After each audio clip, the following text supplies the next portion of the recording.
What's up, dudes? Welcome back. On today's episode, I am going to be working on removing the rear subframe of the Squareback, and I have no idea what I'm doing. Let's see how it goes.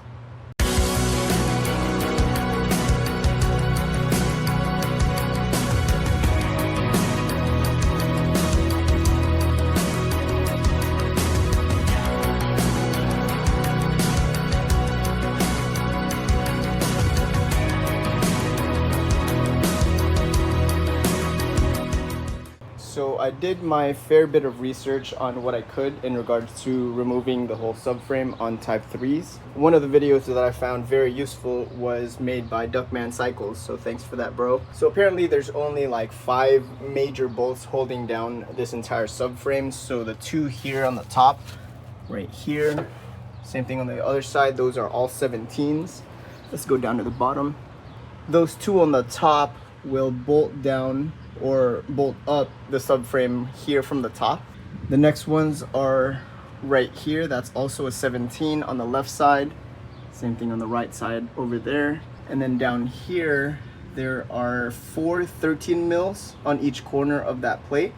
And then once that's off, there should be another bolt up there. And I don't know the size yet, but we will get to that.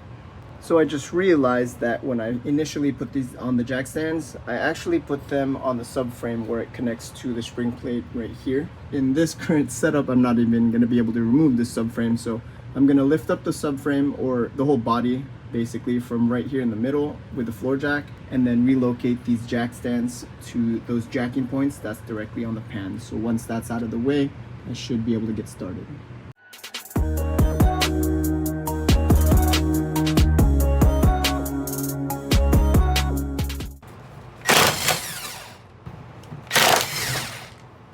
Up here in the front, you technically don't need to remove these 4 13mm bolts out of the way first, because there's actually a hole right here big enough to fit a socket, and I believe it's a 17mm bolt, so that can pop off. But eventually this plate does need to come off in order for this entire subframe to drop down. Because I'm over here trying to be a cool guy with a low car, of course that comes with a price, and you can see kind of scrapes right here on the pan, and eventually it's hit and damaged this part here. So I do need to pull this out a little bit.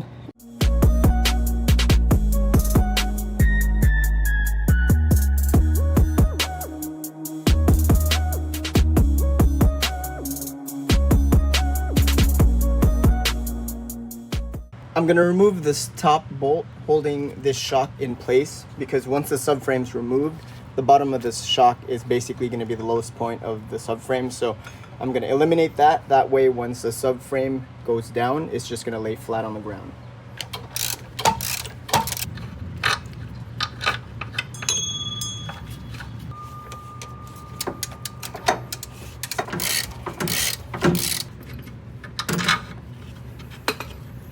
I think I got everything out of the way in order for the subframe to finally come off. If not, I guess I'll find out soon enough. But the last couple things I need to take off are going to be these bolts here on each side, both of which are 17s. And then I also have the middle of the subframe supported by the floor jack here, currently back in action, because once those 2 bolts are loosened, I don't want that frame to fall on my face and improve what I currently have. So yeah, I should be able to just let this down gently.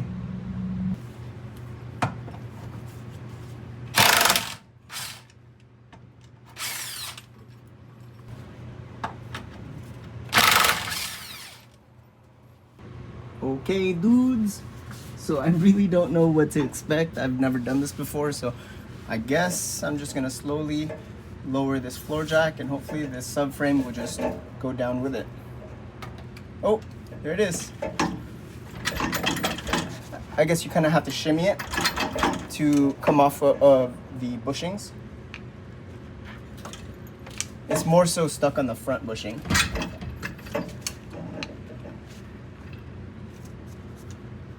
Or it's not really stuck, it's just that it's heavier in the back than the front.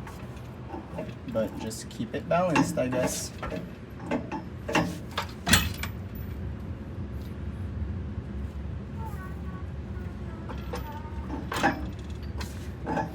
Sweet. As it goes down, you'll want to make sure it clears all your brake lines, all your cables, all your hoses, everything. So basically the subframe is now removed. Let's just get it out of the car.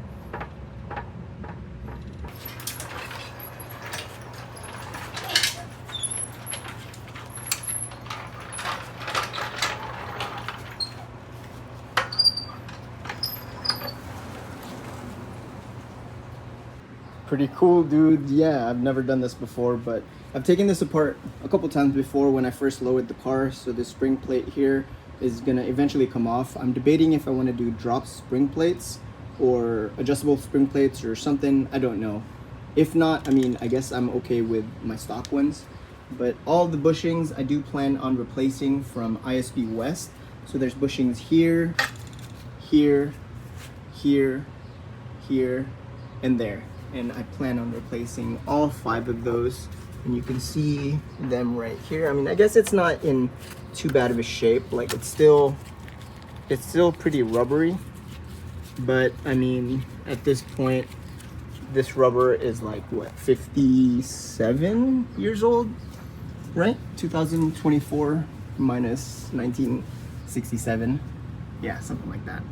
Yep, this one is gonna need to be replaced, as well as this guy right here. Oh, it's a big boy. This one, and I think the other ones, oh yeah, I just skipped it right there and right here. Let me just pull all of them out. Oh man, I'm laying in so much brake fluid right now. Oh geez. Dang man, rookie move. Yeah, there was brake fluid there and I just laid all over it. But whatever, a little bit of brake fluid never killed anybody. Those are the bushings that are gonna get replaced. Oh, I think over here too, these ones also need to be replaced. Yep, pretty good guys. Pretty excited this is out.